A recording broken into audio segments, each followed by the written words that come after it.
Hello friends, എല്ലാവർക്കും കാറ്റത്തെ കിളിക്കൂടുന്ന super പരമ്പരയുടെ നാളത്തെ സൂപ്പർ പ്രമോ സെക്ഷനത്തിലേക്ക് സ്വാഗതം. അതിനു മുമ്പ് നിങ്ങൾക്ക് ആർക്കെങ്കിലും ഞങ്ങളുടെ ചാനൽ ഇഷ്ടപ്പെടുമെങ്കിൽ സബ്സ്ക്രൈബ് ചെയ്യുക, ലൈക്ക് ചെയ്യുക, കമൻറ്റ് ചെയ്യുക. എല്ലാ ദിവസവും പുതുപുത്തൻ വിശേഷങ്ങളുമായിട്ട് എത്തുന്നതായിരിക്കും. അങ്ങനെ നാളെ നടക്കുന്ന ഭാഗമെന്ന് പറയുന്ന നിധിക്ക് ജോലിക്കുള്ള രണ്ടാമത്തെ ഇൻ്റർവ്യൂ നടക്കുകയാണ്. അങ്ങനെ നിധി പോകാൻ തുടങ്ങുമ്പോൾ സുഭാഷ് ഇന്ന് ആഹാരമൊക്കെ കൊണ്ട് കൊടുത്തതിന് ശേഷം നിധിയോട് പറയുകയാണ്, മോളെ പ്രാർത്ഥിച്ചിട്ട് പോകണം കേട്ടോ എന്ന് പറയുകയാണ്. അങ്ങനെ പെട്ടെന്ന് നിധി ദൈവങ്ങളുടെ മുന്നിൽ നിന്ന് പ്രാർത്ഥിക്കുകയാണ്. ഈ സമയത്ത് പെട്ടെന്ന് സുധീഷും അടുത്ത് ചെല്ലുക. സുധീഷിൻ്റെ മനസ്സ് നിറഞ്ഞു നിൽക്കുക. കാരണം കൂടുതൽ സമയം സുധീഷാണ് നിധിയെ കൊണ്ടുപോകുന്നത്. അപ്പോൾ കൂടുതൽ സമയം നിധിയെ ഒറ്റയ്ക്ക് കിട്ടും, കൂടുതൽ സംസാരിക്കാം. അങ്ങനെ നിധിയുടെ മനസ്സിലേക്ക് ഇടിച്ചു കയറുവാനുള്ള ഒരു അവസരമായിട്ട് സുധീഷ് ഇത് കാണുക. അങ്ങനെ സുധീഷും നിധിയുടെ അടുത്ത് നിന്ന് പ്രാർത്ഥിക്കുന്ന ഒരു ഭാഗമൊക്കെ ഉണ്ട്. മനസ്സിൽ സന്തോഷം നിറഞ്ഞു നിൽക്കുന്ന സുധീഷിനെയാണ് കാണുന്നത്. അങ്ങനെ പ്രാർത്ഥന കഴിഞ്ഞ് എല്ലാവരോടും പോയിട്ട് വരാം എന്ന് പറഞ്ഞ് യാത്ര പറഞ്ഞ് പോകാൻ നേരത്ത് സുഭാഷ് പറയാണ്, നിൽക്കുമോളെ ഒറ്റ മിനിറ്റ് എന്ന് പറയുക. അപ്പം പെട്ടെന്ന് എല്ലാവരും നിൽക്കുകയാണ്. അപ്പം ഇനി എല്ലാവരും അവിടുത്തെ എന്തെങ്കിലും കൊണ്ടുവരാൻ വേണ്ടി നിധിക്ക് കൊടുക്കുവാൻ വേണ്ടിയായിരിക്കും എന്നൊക്കെ വിചാരിച്ച് നിൽക്കുന്ന സമയത്ത് പെട്ടെന്ന് സുഭാഷ് ഡ്രസ്സൊക്കെ മാറി ഒരു ഒറ്റ വരവ് കേട്ടോ. അപ്പം പെട്ടെന്ന് സുധീഷിൻ്റെ ചങ്കിൽ തീ കത്തിയ പോലെ ഒരു അനുഭവം ഉണ്ടായിട്ടോ. സുഭാഷൻ്റെ അങ്ങോട്ടാണ് എന്ന് ചോദിക്കുകയാണ്. അപ്പോൾ പറയാണ്, ഞാനും വരുവാടാ, എനിക്കും ഞാനും നിങ്ങളുടെ ഒപ്പം വരുവാണ് എന്ന് പറയാം. അപ്പോൾ സുധീഷിൻ്റെ കിളി പോയിട്ടോ. സുധീഷ് പറയാണ്, എന്തിനാ ചേട്ടൻ വരുന്നത്, ഞാൻ കൊണ്ടുപോയിക്കോളാം എന്ന് പറയാണ്. സാരമില്ല, എനിക്കും വരാൻ ആഗ്രഹമുണ്ട്, മോളുടെ സന്തോഷമല്ലേ, മോളുടെ കൂടെ ഞാനും വരികയാണ് എന്ന് പറയണം. അപ്പോൾ നിധി പറയുന്നുണ്ട്, വേണ്ട ചേട്ടാ, സുഭാഷിന് ജോലിയുള്ളതല്ലേ എന്ന് ചോദിക്കുക. അത് സാരമില്ല മോളെ, ഞാൻ അല്പം താമസിച്ചെങ്കിലും ഞാൻ പൊക്കോളാം, നമുക്ക് പോകാം എന്ന് പറഞ്ഞ് സുഭാഷും നിധിയും കൂടെ എന്നാൽ ശരി എന്ന് നിധിയും പറയുന്നുണ്ട്. സുഭാഷും നിധിയും കൂടെ വെളിയിലേക്ക് ഇറങ്ങിയ. അപ്പം സുധീഷിൻ്റെ അങ്ങ് ദേഷ്യം അങ്ങ് കയറി വരിക. കാരണം ഒരുപാട് ആഗ്രഹിച്ചിരുന്ന ഒരു നിമിഷമായിരുന്നു നിധിയോടൊപ്പം യാത്ര ചെയ്ത് കുറച്ചു നേരം സംസാരിക്കാം എന്നൊക്കെ ഉള്ളത്. അതിനിടയ്ക്കാണ് ഈ സുഭാഷ് വരുന്നത്. ഇപ്പം ഇടുകി വെട്ടിയവൻ്റെ തലയിൽ പാമ്പ് കടിച്ചെന്ന് പറഞ്ഞ പോലെ ആയിപ്പോയിട്ടോ. അങ്ങനെ ദേഷ്യത്തോടു കൂടി ഇവർ രണ്ടുപേരും പോകുന്നു നോക്കി ഇങ്ങനെ കലിച്ച് നിൽക്കുക. അപ്പോൾ പെട്ടെന്ന് ഹരീഷ് വന്ന് ഒരു ചെറിയ ഡോസ് കൊടുക്കുന്നുണ്ട് സുധീഷിന് കേട്ടോ. അപ്പോൾ സുധീഷ് പറയാണ്, എടാ എന്തുവാടാ ഇത്, എല്ലാവരും കൂടി നിധിയെ ചേട്ടത്തിയായിട്ടും അനീതിയായിട്ടും കണ്ട് എനിക്കൊരു അല്പസമയമെങ്കിലും നിധിയെ ഒന്ന് സംസാരിക്കാൻ കിട്ടുമോ, അതിനുള്ള അവസരം തരുമോ എന്ന് ചോദിക്കുക. അപ്പോൾ ഹരീഷ് സുധീഷിനെ കളിയാക്കുന്നൊരു ഭാഗങ്ങളൊക്കെ ഉണ്ട് കേട്ടോ. അതിങ്ങനെ സംസാരിച്ചുകൊണ്ടിരിക്കുന്ന സമയത്ത് സുഭാഷും നിധിയും കൂടെ കാറിനടുക്കൽ എത്തി. അപ്പോൾ പെട്ടെന്ന് സുഭാഷ് നോക്കിയപ്പോൾ സുധീഷും ഹരീഷും സംസാരിച്ചുകൊണ്ട് നിൽക്കുന്ന ഒരു ഭാവമാണ്. അപ്പം എടാ എന്നാ കാണിച്ചുകൊണ്ടിരിക്കുകയാണ്, വാട സമയം പോകുന്നു, എനിക്ക് ഇൻ്റർവ്യൂ ഉള്ള കറക്റ്റ് സമയത്ത് ചെല്ലേണ്ടേ എന്ന് ചോദിക്കുക. അപ്പോൾ സുധീഷിൻ്റെ വഴക്ക് പറയുക വരാൻ പറഞ്ഞ്. അപ്പോൾ പെട്ടെന്ന് ഇതാ വരുക ഏട്ടാന്ന് പറഞ്ഞ് ദേഷ്യത്തോടു കൂടി ചെല്ലുക. അപ്പോൾ കാറിൽ കയറുന്ന സമയത്തും സുധീഷിൻ്റെ മനസ്സിൽ ഇങ്ങനെ സുഭാഷിനോട് നല്ല ദേഷ്യമുണ്ട്, പക്ഷെ പ്രകടമാക്കാൻ കഴിയത്തില്ല കേട്ടോ. അങ്ങനെ മൂന്ന് പേരും യാത്ര തിരിക്കുകയാണ്. ഓൾ ദ ബെസ്റ്റ് ഒക്കെ എല്ലാവർക്കും പറഞ്ഞ് യാത്ര തിരിക്കുന്നു. അത് പോകുന്ന വഴിക്ക് സുഭാഷ് പറയുകയാണ്, എടാ ഇവിടെ ഒരു അമ്പലമുണ്ട്, ആ അമ്പലത്തിൽ കയറിയിട്ട് പോകാമെന്ന് പറയണം. അപ്പം നിധിയോട് പറയുന്നുണ്ട്, മോളെ സമയമൊന്നും പോയില്ലല്ലോ, നമുക്ക് ദൈവങ്ങളോട് പ്രാർത്ഥിച്ചിട്ട് ഈ ജോലി കിട്ടണം മോക്ക്, അതുകൊണ്ട് പ്രാർത്ഥിച്ചിട്ട് പോകാമെന്ന് പറയുന്നു. നിധി അതിൽ പൂർണ്ണ സമ്മതം മൂളുകയാണ്.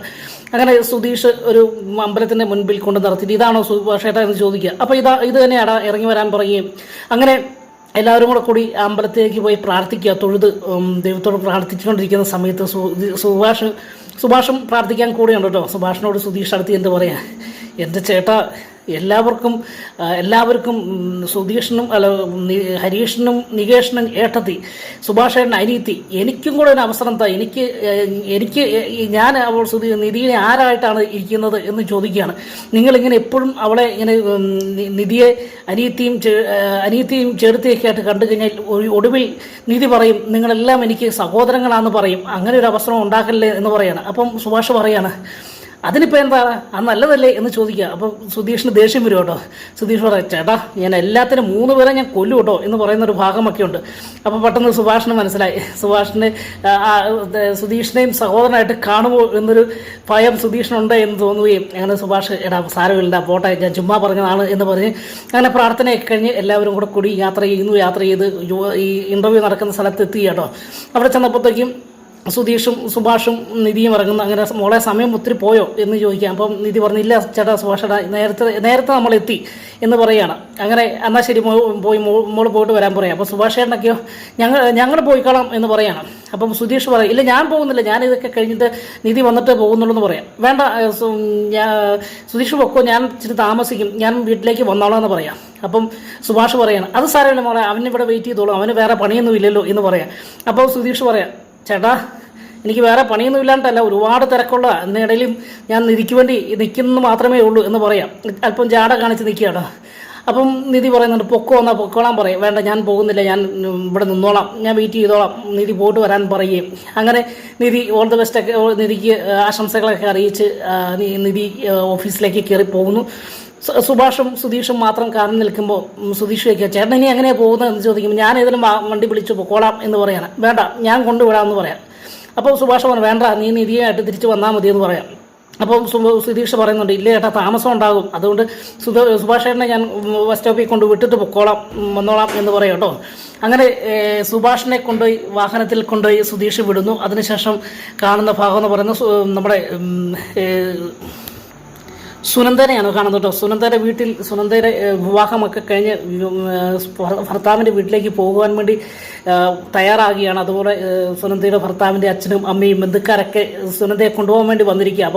അപ്പം സുനന്ദയുടെ അമ്മാവരും അച്ഛനും അമ്മയും ബന്ധുക്കാരും വേണ്ടപ്പെട്ട അയൽവാസികളൊക്കെ ഉണ്ട്. ആഹാരം ഉണ്ടാക്കുന്നു, പലഹാരങ്ങൾ ഉണ്ടാക്കുന്നു, സുനന്ദയ്ക്ക് കൊടുത്തു വിടാൻ വേണ്ടി എല്ലാ തയ്യാറെടുപ്പുകളും നടത്തുകയാണ്. അപ്പം പുതുമണവാളിനോട് സംസാരിച്ചുകൊണ്ടിരിക്കുന്ന സുനന്ദയുടെ അമ്മാവിനെയും അച്ഛനെയും അതുപോലെ ഭർത്താവിൻ്റെ അച്ഛനും അമ്മയൊക്കെ ഉണ്ട് കേട്ടോ. അവർ വലിയ വലിയ കാര്യങ്ങൾ സംസാരിച്ചുകൊണ്ടിരിക്കുന്നു. അപ്പോൾ പെട്ടെന്ന് സുനന്ദ മുറിയിൽ നിന്ന് വെളിയിലേക്ക് ഇറങ്ങി വരിക, ഇവരുടെ അടുക്കിലേക്ക് സംസാരിച്ചിരിക്കുന്ന ഹാളിലേക്ക് വരികയാണ്. വരുമ്പോൾ പെട്ടെന്ന് സുനന്ദ ഇവരുടെ സംസാരമൊക്കെ കേട്ടിങ്ങനെ നിൽക്കുക കേട്ടോ. അപ്പോൾ പെട്ടെന്ന് സുനന്ദയുടെ മാമൻ പറയാണ്, മോളെ കുറച്ച് ദിവസം കഴിയുമ്പോൾ മോൻ്റെ കൂടെ ഗൾഫിലേക്ക് അങ്ങ് പോകും, പാവപ്പെട്ട മാമനെയൊന്നും മറന്നേക്കൽ കേട്ടോ എന്ന് പറയുക. അപ്പോൾ ഒരു തമാശ പറയുക കേട്ടോ. അപ്പം പെട്ടെന്ന് സുനന്ദയുടെ ഭർത്താവും പറയണേ, അങ്ങനെയൊന്നുമില്ല മാമ, ഞങ്ങൾ ആരെയും മറക്കത്തൊന്നുമില്ല എന്നൊക്കെ പറഞ്ഞു. അവർ കുശലാന്വേഷണങ്ങളൊക്കെ നടത്തിക്കൊണ്ട് നിൽക്കുന്ന സമയത്ത് സുനന്ദയുടെ അമ്മ ഒന്ന് പറയാണ്, സുനന്ദയുടെ മുഖമൊക്കെ അങ്ങ് ഇടറിയിരിക്കുന്ന അല്ലെങ്കിൽ വീങ്ങിക്കെട്ടിയിരിക്കുന്ന ഒരു അനുഭവം, ഒരു ദുഃഖം മനസ്സിൽ എപ്പോഴും ഉണ്ട് കേട്ടോ, സുഭാഷിനെ നഷ്ടപ്പെട്ടതിൻ്റെ. അപ്പോൾ സുനന്ദയുടെ അമ്മ ചോദിക്കുകയാണ്, മോളെ എന്താ മോളെ ഇത്, നിനക്ക് ഇതിൽ കൂടുതൽ എന്നാ ഭാഗ്യമിരിക്കുന്നത്, നീ ഒരു ഭാഗ്യവതിയല്ലേ, അതുകൊണ്ട് നീ പഴയ കാര്യങ്ങളെക്കുറിച്ചൊക്കെ ഓർത്ത് നിൽക്കാമെന്ന് പറയാം. അപ്പോൾ പെട്ടെന്ന് സുനന്ദ തൻ്റെ ഭർത്താവിനോടായിട്ട് അവിടെ ഇരിക്കുന്ന ഭർത്താവിനോടായിട്ട് ചോദിക്കുകയാണ്, ഞാൻ അപ്പുറം അയലത്തെ വീട്ടിൽ നിന്ന് പോയിട്ട് വരട്ടെ, എല്ലാവരോടും ഇന്ന് യാത്ര പറയട്ടെ എന്ന് ചോദിക്കുക കേട്ടോ. അപ്പം സുനന്ദയുടെ ഭർത്താവ് പറയാണ്, അതിനിപ്പോൾ എന്താ സുനന്ദയെ പോയി എല്ലാവരും യാത്ര പറഞ്ഞിട്ട് വരാൻ പറയുകയാണ്. അപ്പോൾ സുനന്ദയുടെ അമ്മ ചോദിക്കുകയാണ്, എവിടെ പോകാനോ, ഏത് അയൽവക്കത്ത് പോകാനാണ് എന്ന് ചോദിക്കുക കേട്ടോ. അപ്പോൾ സുനന്ദ പറയാണ്, അല്ലമ്മേ, ഒത്തിരി കല്യാണത്തിന് വരാതെ ഇരുന്ന കുറച്ച് പേരൊക്കെ ഉണ്ടല്ലോ, അവരോടൊക്കെ ഒന്ന് പോയി ഞാൻ യാത്ര പറഞ്ഞിട്ട് വരാമെന്ന് പറയാം. അപ്പോൾ സുനന്ദയുടെ അമ്മ പറയുന്നുണ്ട്, അതിൻ്റെ ഒന്നും ആവശ്യമില്ല, എല്ലാവർക്കും അറിയാം കല്യാണം കഴിഞ്ഞാൽ ഭർത്താവിനോടൊപ്പം വീട്ടിൽ പോകുമെന്ന് അറിയാവുന്നതല്ലേ, പിന്നെ എന്തിനാണ് മോള് യാത്ര പറയുന്നത് എന്ന് ചോദിക്കുക. അപ്പോഴും വീണ്ടും സുനന്ദ പറയാണ്, ഞാൻ എൻ്റെ ഭർത്താവിനോട് അനുവാദം മേടിച്ചിട്ടുണ്ടല്ലോ അമ്മേ, പിന്നെ എന്തിനാ അമ്മ ഈ പേടിക്കുന്നത്, ഇങ്ങനെ വേണ്ടെന്ന് പറയുന്നത് എന്തിനാണ് എന്ന് ചോദിക്കുകയാണ്. അപ്പോൾ സുനന്ദയുടെ അച്ഛനും പറയണം, വേണ്ട മോളെ, അതൊന്നും പോയാൽ ശരിയാവില്ല, കാരണം കല്യാണം കഴിഞ്ഞതല്ലേ ഉള്ളൂ, അങ്ങനെ വെളിയിൽ ഒറ്റയ്ക്കൊന്നും പോയാൽ ശരിയാവില്ല, അത് മോശം, അത് നമുക്ക് ചേർന്നതല്ല എന്ന് പറയാം. അപ്പം സുനന്ദയുടെ ഭർത്താവ് പറയുന്നുണ്ട്, അതിനിപ്പോൾ എന്താ സുനന്ദ പോയിട്ട് വരട്ടെ, എല്ലാവരും യാത്ര പറഞ്ഞിട്ടൊക്കെ വരട്ടെ എന്ന് പറയാം.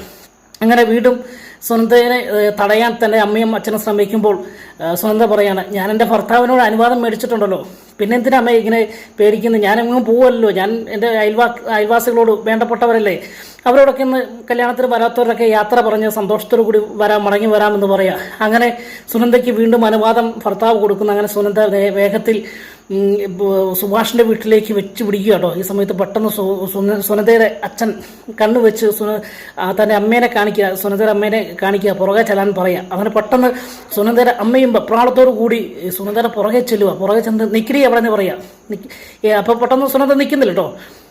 സുനന്ദ അവിടെ നീ എങ്ങോട്ട് പോകുന്നത്, നിന്റെ ഉദ്ദേശം എന്നാന്ന് ചോദിക്കുകയാണ്. അപ്പം പെട്ടെന്ന് സുനന്ദ, അമ്മയ്ക്ക് എന്നെ പേടിയുണ്ടോ, ഞാനിപ്പം എൻ്റെ കല്യാണം കഴിഞ്ഞതല്ലേ, എൻ്റെ ഭർത്താവിൻ്റെ അനുവാദത്തോടു കൂടിയാണ് ഞാൻ പോകുന്നത്, നീ ആ സുഭാഷിനെ കാണാൻ വേണ്ടി പോകുന്നതല്ലടി എന്ന് ചോദിച്ച് വഴിയിൽ വെച്ച് വഴക്ക് പറയാട്ടോ. ഈ സമയത്ത് സുനന്ദ പറയുന്നുണ്ട്, അമ്മ ഇത്രയൊന്നും പേടിക്കേണ്ട കാര്യമൊന്നുമില്ല, ഇന്നലെ നടന്ന സംഭവങ്ങളൊക്കെ അറിയാമല്ലോ, ഞാൻ സുഭാഷേട്ടൻ്റെ വീട്ടിൽ ചെന്ന് എന്നെ കല്യാണം കഴിക്കണമെന്ന് പറഞ്ഞ് കെഞ്ചി കരഞ്ഞിട്ടും സുഭാഷേട്ടൻ നിങ്ങളുടെ കൂടെ എന്നെ തിരിച്ച് മടക്കി വിട്ടതല്ലേ, അപ്പം പിന്നെ ഞാൻ ഇന്ന് ഞാൻ താലി കിട്ടിയതാ, ഒരു ആളെന്നെ താലി കിട്ടിയതാ, ഈ താലിയുമായിട്ട് ചെല്ലുമ്പോൾ സുഭാഷേട്ടൻ എന്നെ വീണ്ടും വിടാതിരിക്കുമെന്ന് തോന്നുന്നുണ്ടോ എന്ന് ചോദിക്കുകയാണ്. അതുകൊണ്ട് അമ്മ അതിനെക്കുറിച്ചൊന്നും പേടിക്കേണ്ട, എൻ്റെ ഭർത്താവിൻ്റെ അനുമതിയോടുകൂടിയാണ് ഞാൻ വന്നിരിക്കുന്നത്, അമ്മ പലപ്പോഴും പറയാറില്ലേ, ഭർത്താക്കന്മാരുടെ ഭർത്താക്കന്മാർ പറയുന്ന കേട്ട് ജീവിക്കണമെന്ന്. അതുകൊണ്ട് തന്നെ ഞാൻ എൻ്റെ ഭർത്താവ് പറയുന്ന കേട്ട് ഞാൻ വന്നതാണ്. അതുകൊണ്ട് അമ്മ ഇതിനെക്കുറിച്ച് കൂടുതൽ പേടിക്കുകയൊന്നും വേണ്ട, ഞാൻ സുഭാഷേട്ടനെ കാണാൻ വേണ്ടിയും കണ്ട് യാത്ര പറയാൻ വേണ്ടിയാണ് പോകുന്നത് എന്ന് പറഞ്ഞ് സുനന്ദ അമ്മയുടെ കയ്യിൽ നിന്ന്, അല്ലെങ്കിൽ സുനന്ദ അമ്മ തടഞ്ഞിട്ടും നേരെ സുഭാഷേട്ടൻ്റെ വീട്ടിലേക്ക് പോകുന്നൊരു ഭാഗമാട്ടോ. ഈ സമയത്ത് സുഭാഷ് വീട്ടിൽ നിധിനെ കൊണ്ടുവിട്ടിട്ട് അടുത്ത വാഹനത്തിൽ കയറി സുഭാഷ് ഒരു ബസ് സ്റ്റോപ്പിൽ കൊണ്ടുവിട്ട് അവിടുന്ന് തിരിച്ചു വരുന്നൊരു ഭാഗമുണ്ട്. ഈ സമയത്ത് പെട്ടെന്ന് ഒരു ബായ്, സുഭാഷിൻ്റെ ബായ് വിളിക്കുന്നുണ്ട്. ഇതുപോലെ ഒരു പണി സൈറ്റിൽ അറേഞ്ച് ചെയ്തിട്ടുണ്ട്, എല്ലാവരോടും വരണമെന്ന് പറഞ്ഞില്ല എന്ന് സുഭാഷേട്ടൻ എപ്പോഴാണ് വരുന്നതെന്നൊക്കെ ചോദിക്കുകയാണ്. അപ്പോൾ സുഭാഷ് ഫോൺ വിളിച്ച് പറയുകയാണ്, ഞാനിപ്പോൾ വന്നോളാം, നിങ്ങളത് പെട്ടെന്ന് വർക്ക് തുടങ്ങിക്കോ, 2 ദിവസത്തിനകം തീർത്ത് കൊടുക്കേണ്ടതാണ് എന്നൊക്കെ പറയും കേട്ടോ. ഈ സമയം അതിനുശേഷം കാണുന്നത് നമ്മുടെ നേരെ നിധിയുടെ ഭാഗമാണ്. നിധി ഓഫീസ് റൂമിൽ ഇങ്ങനെ ഇൻ്റർവ്യൂ ഒക്കെ അറ്റൻഡ് ചെയ്തതിന് ശേഷം ഇങ്ങനെ ഇരിക്കുക. ഈ സമയത്ത് എല്ലാവരും പറയുന്നു വളരെ റിസ്ക് പിടിച്ച ടഫായ ഇൻ്റർവ്യൂ ആണെന്നൊക്കെ പറഞ്ഞ് നിധിയുടെ മനസ്സ് ആകെ തളർത്തിക്കൊണ്ടിരിക്കുകയാണ്. ഈ സമയത്ത് നിധിയുടെ പേര് വിളിക്കുന്നു, അതുപോലെ വേറൊരു ചെറുപ്പക്കാരൻ്റെ പേര് വിളിക്കുന്നു. ഇവർ രണ്ടുപേരും ഇരുന്നിട്ട് ബാക്കി എല്ലാവരും പൊക്കോളം പറയും കേട്ടോ. അങ്ങനെ അത് കേട്ടപ്പോൾ നിധിക്ക് സന്തോഷമായി. അങ്ങനെ ആ ഇൻ്റർവ്യൂ അറ്റൻഡ് ചെയ്തതിൽ 2 പേർക്ക് മാത്രം, നിധിക്കും വേറൊരു പുരുഷനും മാത്രം, അല്ലെങ്കിൽ വേറൊരു ആർക്കും മാത്രം ജോലി കിട്ടുകയും അങ്ങനെ ജോലിയുടെ അവസാന ഭാഗമായി നാളെ നിങ്ങൾ എത്രയും വേഗം നിങ്ങൾക്ക് ഏകദേശം കൺഫേം ആയിട്ടുണ്ട്, അതുകൊണ്ട് നാളെ ഒരു ചെറിയൊരു മീറ്റിംഗ് ഉണ്ട്, അതിനും കൂടെ അറ്റൻഡ് ചെയ്യണമെന്ന് പറയുകയും അങ്ങനെ നിധിക്കും ആ സഹോദരനും സന്തോഷം ഉണ്ടാവുകയും അവർ പരസ്പരം പരിചയപ്പെടുകയും ചെയ്യുന്നൊരു ഭാഗമുണ്ട്. അതിനുശേഷം കാണുന്ന സുധീഷ് ഇങ്ങനെ കാറിൽ നിധിക്ക് വേണ്ടി കാത്തിരിക്കുന്നൊരു ഭാഗമാണ്. അപ്പോൾ പെട്ടെന്ന് നിധി വെളിയിലിറങ്ങി വരുമ്പോൾ സുധീഷിനെ കാണുന്നില്ല കേട്ടോ. സുധീഷിനെ കാണാൻ വരികയും ഇങ്ങനെ സുധീഷിനെ അവിടെ എല്ലാം തിരക്കിക്കൊണ്ടിരിക്കുന്ന സുധീഷ് കാണുന്നുണ്ട് കേട്ടോ. അപ്പം സുധീഷ് പറയാം, എനിക്ക് ജോലി കിട്ടിയെന്ന് തോന്നുന്നുണ്ട്, ഒരു ചെറിയ സന്തോഷമൊക്കെ ഉണ്ട്, ഇനി എന്നെ കാണാതെ അന്വേഷിക്കുന്നുണ്ടോ എന്ന് നോക്കാമെന്ന് പറഞ്ഞ് കാറിൽ മിണ്ടാതിരിക്കുന്ന സുധീഷിനെ കാണട്ടോ. അതിനുശേഷം നിധി സുധീഷിനെ കാണാൻ വരുമ്പോൾ സുധീഷിനെ ഫോൺ വിളിക്കുകയും അങ്ങനെ സുധീഷ് ഫോൺ അറ്റൻഡ് ചെയ്തുകൊണ്ട് പറയാം, ഇത് ഇങ്ങോട്ട് നോക്ക്, ഞാനിവിടെ ഉണ്ട് എന്ന് പറയുകയും അങ്ങനെ സുധീഷ് കാറിൽ നിന്ന് ഇറങ്ങി നിധിയുടെ അടുക്കിലേക്ക് ചെന്ന് എന്താണ് ഇത്ര സന്തോഷം എന്ന് ചോദിക്കുകയാണ്. അപ്പം നിധി പറയാണ്, എനിക്ക് ജോലി ഏകദേശം കൺഫേമായി, അല്ലെങ്കിൽ ജോലി ഏകദേശം 90% എനിക്ക് കിട്ടി എന്ന് പറയാം. അപ്പം നാളെ രാവിലെ വന്ന് അറ്റൻഡ് ചെയ്യണമെന്നാണ് പറഞ്ഞിരിക്കുന്നത് എന്ന് പറയാം. അപ്പം സുധീഷിനും സന്തോഷമായിട്ടോ. അപ്പോൾ ആ സന്തോഷം തന്ത്രപൂർവ്വം ഒന്ന് വിനിയോഗിക്കാൻ വേണ്ടി നോക്കുന്നുണ്ട്. അപ്പോൾ പെട്ടെന്ന് അത് വലിയ കാര്യമായി പോയല്ലോ എന്ന് പറഞ്ഞ് സുധീഷ് നിധിയെ നേരെ കൈ നീട്ടി കൺഗ്രാജുലേഷൻ പറയുന്നു. അതിനുശേഷം പെട്ടെന്ന് നിധിയെ കെട്ടിപ്പിടിക്കുക, ഹക്ക് ചെയ്യാൻ വേണ്ടി ശ്രമിക്കുക കേട്ടോ. അപ്പോൾ പെട്ടെന്ന് നിധി വെട്ടിമാറുക. അപ്പോൾ പെട്ടെന്ന് സുധീഷ് ഒന്ന് ചമ്മിപ്പോയിട്ട് നോക്കി, ഇതെന്താ നിധി ഇങ്ങനെ, എന്താ ഇത്ര പേടി, ഞാനിന്ന് നിങ്ങളെ നിധിയുടെ ആ സന്തോഷത്തിൽ പങ്കുചേർന്നതല്ലേ, നിങ്ങൾ കോളേജിലൊക്കെ എങ്ങനത്തേലൊക്കെ സന്തോഷമുണ്ടാകും, പരസ്പരം ഫ്രണ്ട്ലി ആയിട്ട് നിങ്ങൾ ഹക്ക് ചെയ്യാറില്ലേ, അങ്ങനെ കെട്ടിപ്പിടിക്കാറില്ലേ, അതുപോലെ എന്നെ ഒരു ഫ്രണ്ട്ലി ആയിട്ട് കണ്ടാൽ മതിയല്ലോ, ഇതിന് ഇത്രമാത്രം പേടിക്കേണ്ട കാര്യമുണ്ടോ എന്നൊക്കെ ചോദിച്ച് നിധിയോട് വീണ്ടും പറഞ്ഞ് നിധി അതിന് സുധീഷിൻ്റെ ആ വാക്കുകൾക്ക് കീഴ്പ്പെടുകയും അങ്ങനെ മനസ്സോടുകൂടി നിധി സുധീഷ് കെട്ടിപ്പിടിച്ചപ്പം നിന്നു കൊടുക്കുകയും ചെയ്യുന്ന ഒരു രസകരമാകുന്ന നിമിഷമൊക്കെ കാണാം. അതിനുശേഷം പെട്ടെന്ന് കാറിൽ കയറി പോകാൻ വേണ്ടി തുടങ്ങുന്ന നിധി കയറുന്നു. അപ്പം വെളിയിൽ നിന്ന് സുധീഷ് വളരെ ഒരു കുളിർമ അല്ലെങ്കിൽ ഒരു രോമാഞ്ചമുണ്ടായ സുധീഷ് അവിടെ നിന്ന് മനസ്സിൽ പറയാം, എനിക്ക് ഇത്രയും വലിയ സന്തോഷം എനിക്ക് കിട്ടാനില്ല, എൻ്റെ ശരീരമാകെ കുളിര് കോരുന്നു എന്നൊക്കെ പറഞ്ഞ് പെട്ടെന്ന് ഒന്ന് തുള്ളിച്ചാടിയതിനു ശേഷം കാറിൽ രണ്ടുപേരും തിരിച്ച് യാത്ര ചെയ്യുന്നൊരു ഭാഗമാണ് കാണുന്നത് കേട്ടോ. അതിനുശേഷം കാണുന്നത് നമ്മുടെ സുഭാഷ് വീട്ടിലേക്ക് മടങ്ങി വന്ന് ജോലിക്ക് പോകാൻ വേണ്ടി ആഹാരം എടുത്തുകൊണ്ടിരിക്കുന്ന സമയത്ത് പെട്ടെന്ന് സുനന്ദയുടെ മനസ്സിൽ ഓർക്കുക, സുഭാഷ് എപ്പോഴും ആഹാരം റെഡി ആയിക്കൊണ്ടിരിക്കുമ്പോൾ സുനന്ദ വന്ന് സുഭാഷേട്ട എന്ന് വിളിച്ച് ആഹാരത്തിൽ കൈയിട്ട് വാരുകയും അത് വീതം മേടിച്ചുകൊണ്ട് പോവുകയും ചെയ്യുന്ന ഒരു പതിവുണ്ടായിരുന്നല്ലോ. അങ്ങനെ സുഭാഷ് ഇങ്ങനെ എടുത്തുകൊണ്ടിരിക്കുന്ന സമയത്ത് സുഭാഷേട്ട എന്നും പറഞ്ഞ് വിളിച്ചുകൊണ്ട് സുനന്ദ എന്നും വരുന്ന പോലെ വരുന്ന കാര്യം ഓർത്തുകൊണ്ട് ഇങ്ങനെ ആഹാരമൊക്കെ എടുത്തുകൊണ്ടിരിക്കുന്ന സമയത്ത് യഥാർത്ഥത്തിൽ സുനന്ദ വരികയും സുഭാഷേട്ട എന്ന് വിളിക്കുക കേട്ടോ. അപ്പോൾ പെട്ടെന്ന് സുഭാഷ് ആ സ്വപ്നം താൻ ഓർത്തുകൊണ്ടിരുന്നതായിരിക്കുമല്ലോ എന്നൊക്കെ ഓർത്ത് മൈൻഡ് ചെയ്യുന്നില്ല.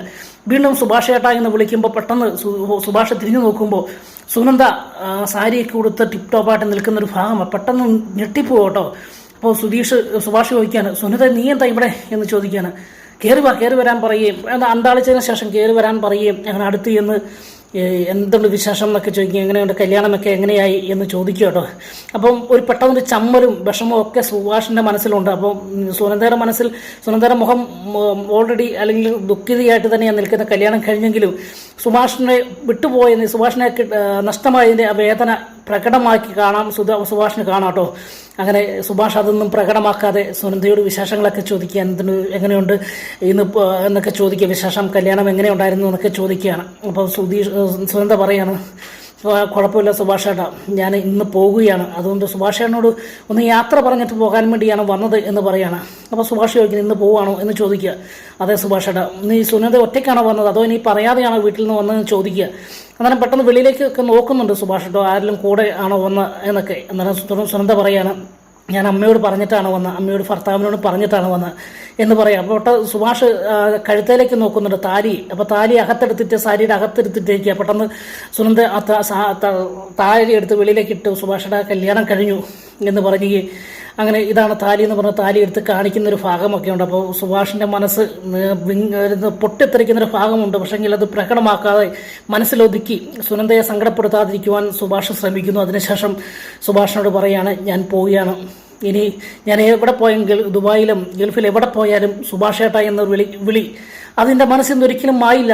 അത് ഞാൻ എന്നും ഇങ്ങനെ മനസ്സിൽ ഓർത്തിരിക്കും, സുഭാഷേട്ടനായിരിക്കും എൻ്റെ മനസ്സിൽ എപ്പോഴും എന്നൊക്കെ പറഞ്ഞുകൊണ്ടിരിക്കുന്ന സമയത്ത് പെട്ടെന്ന് നികേഷ് വരുമ്പോൾ പെട്ടെന്ന് സുനന്ദ അകത്ത് നിൽക്കുന്നത്. അപ്പോൾ സുനന്ദ ആരോട് സംസാരിച്ചുകൊണ്ട് നിൽക്കുന്നത് കണ്ടപ്പോൾ നികേഷിന് വെപ്രാളം ഉണ്ടാകുക. അപ്പോൾ ഇത് സുനന്ദയാണല്ലോ എന്നൊക്കെ ഒന്ന് നോക്കുക.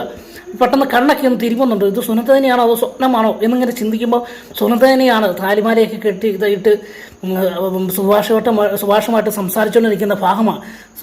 പതിയെ എന്താണ് ഇവർ പറയുന്നതെന്ന് കേൾക്കാൻ വേണ്ടി നമ്മുടെ നികേഷ് പമ്മി നിൽക്കുക കേട്ടോ. പമ്മിയല്ല നിൽക്കുക, വെപ്രാളത്തോടു കൂടിയ ദൈവമേ ഇവർ കല്യാണം കഴിഞ്ഞിട്ട് സുഭാഷേട്ടനെ അന്വേഷിച്ച് വന്നു, ഇത് ആകെ വിഷയമാകുമല്ലോ, പ്രശ്നമാകുമല്ലോ എന്നൊക്കെ ഇങ്ങനെ പറഞ്ഞുകൊണ്ട് നിൽക്കുന്ന സമയത്താണ് സുനന്ദ പറയുന്നത്, എവിടെ പോയാലും സുഭാഷേട്ടനായിരിക്കും എൻ്റെ മനസ്സിൻ്റെ ഉള്ളിൽ എന്നൊക്കെ പറഞ്ഞുകൊണ്ടിരിക്കുകയും. അപ്പോൾ നികേഷിന് ഇത് കേട്ടപ്പോൾ വിഷമമൊക്കെ ആവുക കേട്ടോ, വിഷമവും വെപ്രാളമൊക്കെ ആവുക. ഇത് കൈവിട്ട് പോകുമല്ലോ, സുനന്ദനെ കല്യാണം കഴിച്ച് വിട്ടിട്ടും സുഭാഷേട്ടനെ പുറകെ ഇങ്ങനെ നടന്നു കഴിഞ്ഞാൽ അത് പ്രശ്നമാകുമല്ലോ എന്നൊക്കെ ഓർത്ത് എന്തായാലും ഇതാരെങ്കിലും വിളിച്ച് അറിയിക്കണം. അങ്ങനെ പെട്ടെന്ന് സുധീഷിനെ വിളിച്ച് അറിയിക്കുക കേട്ടോ. സുധീഷും നിധിയും കൂടെ മടങ്ങി വരുമ്പോഴാണ് ഇത് കേട്ട സുധീഷും നിധിയും ഞെട്ടിപ്പോവുകയാണ്. സുനന്ദ വീണ്ടും വീട്ടിൽ വന്നു എന്ന് കേട്ടപ്പോൾ കേട്ടോ. അതിനുശേഷം പെട്ടെന്ന് അവർ തന്നെ സംസാരിക്കുകയാണ്, ഇതെന്താണ് അവളുടെ കല്യാണം കഴിഞ്ഞിട്ടും വീണ്ടും സുഭാഷേട്ടനെ അന്വേഷിച്ച് വന്ന് സുഭാഷേട്ടനെ വീണ്ടും ടെൻഷനാകിയല്ലേ, സുഭാഷേട്ടൻ്റെ സങ്കടമൊക്കെ ഒന്ന് മാറി വരുന്നതുകൊണ്ട് ഇതാകെ പ്രശ്നമാകുമല്ലോ എന്നൊക്കെ ഓർത്ത് അവർ പെട്ടെന്ന് വീട്ടിലേക്ക് പോകാമെന്ന് പറഞ്ഞ് യാത്ര ചെയ്തിരിക്കും കേട്ടോ. പെട്ടെന്ന് അതിനുശേഷം വീണ്ടും നികേഷ് ഹരീഷിനെ വിളിക്കുക. ഹരീഷും ഇത് കേട്ട് ഞെട്ടലോട് കൂടി പെട്ടെന്ന് ആ ഷോപ്പിൽ നിന്ന് തൻ്റെ ഷോപ്പിൽ നിന്ന് വീട്ടിലേക്ക് വെച്ച് പിടിക്കുന്ന ഒരു ഭാഗമൊക്കെ ഉണ്ട്. അതിനുശേഷം നികേഷ് ഇങ്ങനെ ദുഃഖിച്ച് നിൽക്കുകയാണ്. ഈ സുനന്ദ പറയുന്ന വാക്കുകൾ കേട്ട് സുഭാഷേട്ടൻ ഇനി എന്തെങ്കിലും കടുങ്ക് ചെയ്യുമോ, എന്തെങ്കിലും അബദ്ധം കാണിക്കുക, പ്രശ്നമാകുമോ എന്നൊക്കെ ചിന്തിച്ചിങ്ങനെ നിൽക്കുക. അതിനുശേഷം സുനന്ദ സുഭാഷുമായിട്ട് ഈ യാത്ര പറഞ്ഞ് ഇറങ്ങിപ്പോയി. പോകുന്നതിന് മുമ്പ് തന്നെ സുഭാഷിനോട് ഒരു കാര്യം പറഞ്ഞു, സുഭാഷേട്ടൻ ഞാനൊരു കാര്യം പറഞ്ഞോട്ടെ, അത് സുഭാഷേട്ടൻ എനിക്ക് വേണ്ടി നടത്തി തരണം എന്ന് പറയാണ്. എന്താ സമയത്ത് പറഞ്ഞോളൂ എന്ന് പറയാം. സുഭാഷേട്ടൻ എത്രയും വേഗം ഒരു വിവാഹം കഴിക്കണം, ഒരു വിവാഹം കഴിച്ച് സന്തോഷത്തോടു കൂടി ജീവിക്കുന്ന എനിക്ക് കാണണം, അതാണ് എൻ്റെ ഏറ്റവും വലിയ ആഗ്രഹം, അത് നടക്കില്ലേ എന്ന് ചോദിക്കുകയാണ്. അപ്പോൾ സുഭാഷ് ഒന്ന് പമ്മിയിട്ട് പറയാണ് സുനന്ദയ്ക്ക് വേണ്ടി, സുനന്ദയെ വിഷമിപ്പിക്കാതിരിക്കാൻ വേണ്ടി പറയാണ്, അത് ഞാൻ ചെയ്തോളാം സുനന്ദയെ, ഞാൻ കല്യാണം കഴിച്ചോളാം എന്ന് പറയുകയാണ്. സുനന്ദ എന്നാൽ ഇപ്പം പൊക്കൂ, അമ്മയെ അന്വേഷിക്കും, അതുകൊണ്ട് പൊക്കോളം പറയും. അങ്ങനെ സുനന്ദനെ തിരിച്ച് മടക്കി വിടുന്ന സമയത്ത് സുനന്ദ വെളിയിൽ ചെന്നിട്ട് പറയുകയാണ്, സുഭാഷേട്ടാ ഞാനൊരു കാര്യം ചോദിച്ചോട്ടെ, സുഭാഷിന് ഇഷ്ടമില്ലെങ്കിൽ ഇഷ്ടമില്ലെന്ന് പറ, ഇഷ്ടമാണെങ്കിൽ അതാണെന്ന് പറയണം എന്ന് പറയാണ്. അപ്പോൾ എന്താണ് സുനന്ദ എന്ന് ചോദിക്കുകയാണ്. അപ്പോൾ പറയാണ്, ഞാൻ എൻ്റെ ഭർത്താവിനുമായിട്ട് ഇങ്ങോട്ട് വന്നോട്ടെ എന്ന് ചോദിക്കുക കേട്ടോ. അപ്പോൾ അത് കേട്ടപ്പോൾ സുഭാഷ് ഞെട്ടിപ്പോയി കേട്ടോ. അപ്പം സുഭാഷ് ചോദിക്കുകയാണ്, സുനന്ദ അത് ശരിയാവുമോ, അദ്ദേഹം ഇങ്ങോട്ട് വരുമോ, വന്നു കഴിഞ്ഞാൽ അത് പ്രശ്നമാകില്ല എന്ന് ചോദിക്കുകയാണ്. ഇല്ല സുഭാഷേട്ടാ, അദ്ദേഹം വരും, ഞാൻ കൂട്ടിക്കൊണ്ട് വന്നോട്ടെ എന്ന് ചോദിക്കുക. അപ്പോൾ സുഭാഷ് മൗനസമ്മതം കൊടുക്കുന്ന ഒരു ഭാഗമൊക്കെയാണ് കാണുന്നത്. അതോടുകൂടിയായിരിക്കും നാളത്തെ എപ്പിസോഡ് അവസാനിക്കുന്നത്. വീണ്ടും അടുത്ത ദിവസത്തെ എപ്പിസോഡുമായി കാണും വരെ എല്ലാവർക്കും ഗുഡ് ബൈ.